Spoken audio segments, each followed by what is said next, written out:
गोपियों के यहां जा जा करके ठाकुर जी चोरी करते हैं। आहा, एक गोपी ने दूध में बढ़िया मिश्री डाली और मिश्री डाल करके दूध ओटायो, ओटा करके दूध को जमा के दही बना दियो, मिष्टी दही, मीठो दही जमायो।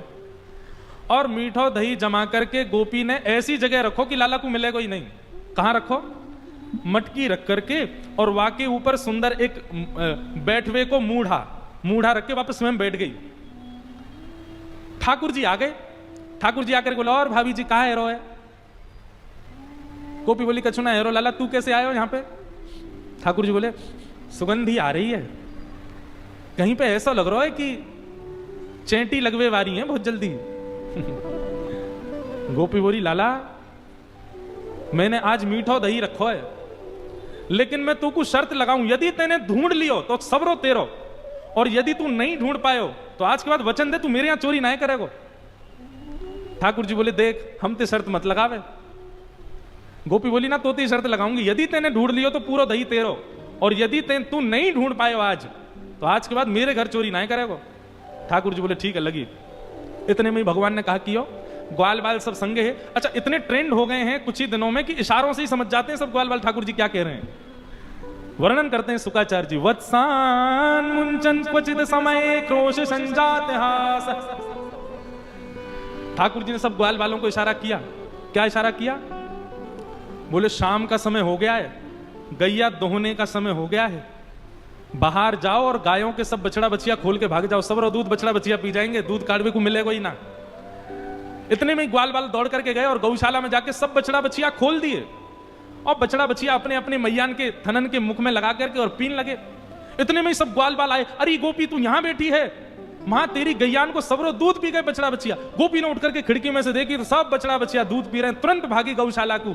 ठाकुर जी ने मूढ़ा उठा के दूर किया और मिष्टी दही गोद में लेकर बोले, हम ते शर्त लगावेगी हैं? लेकर के बैठ गए। ऐसा ऐसा उधम मचा में ठाकुर जी। एक गोपी के यहां गए, वहां के यहां जाकर के 4 3 2 1 और सबसे ऊपर ठाकुर जी। वाने दूध दही ना रखो है, अधोटो दूध। अधोटो दूध मतलब जब दूध ओटते ओटते आधा रह जाए, 5 किलो दूध ओटाओ और वो 2.5 किलो बचे, तब समझो वो अधोटा दूध। अधोटो दूध रखो मटकी में। ठाकुर जी ने नीचे कंकड़ी मारी और जैसी धार निकलने लगी अपनी ओक में भर के वाकू पीने लगे। और ठाकुर जी की ओक में से जो नीचे छलक रहा है वो सब ग्वाल बाल मुख खोल करके सब ग्वाल बाल पी रहे हैं। इतने में ही गोपी डंडा लेकर के आई और आकर के जैसे ही ठाकुर जी को मारवे लगी, ग्वाल बाल तो सबरे नीचे तो भाग गए, ठाकुर जी लटके रह गए। ठाकुर जी देख गोपी हम गिर जाएंगे नीचे। बोले, यही मारे तो आई हूं, गिर तू नीचे, आज तो पकड़ के ले जाऊंगी। आहा, ठाकुर जी बोले, कहा करूं, कैसे भागूं? सोई ठाकुर जी ने वो छिद्र में से जो दूध निकल रहे हो ना, वहां में नीचे ऐसे मुख लगा करके वो दूध अपने मुंह में भर लियो, और जैसे तैसे ठाकुर जी नीचे आ गए और मुंह फुला के खड़े हो गए। गोपी बोली, ऐसे क्या खड़ा है? गोपी बोली, कहा भयो?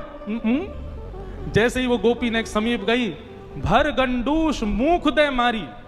आहा, ऐसी पिचकारी मारी वाकी आंखन में, पिचकारी मार करके ठाकुर जी चौकड़ी मार के वहां से भाज गए। गोपी की स्थिति क्या हुई है? गोपी तो आंख मीड़े महाराज, पानी डाल डाल करके आंखन को मीड़े।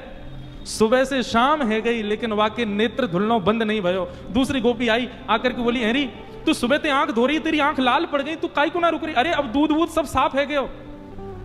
तब वो गोपी कह रही है, अरे तो को कहा बताऊं, दूध तो निकल गयो, आंख तो साफ है गई, लेकिन ऐसे मुंह फुला के वो नंद नंदन की छवि मेरे नेत्रन में बैठ गई। अब और कुछ दिख ही नहीं रहे मुख, मैं कहां जाऊं? वो छवि मेरे नेत्रन में बैठ गई, मैं कहां जाऊं अब? ऐसे ठाकुर जी सब ग्वाल वालों के संग लीला करते हैं, सब गोपियों को संग सुख करते हैं, उनको आनंदित करते हैं।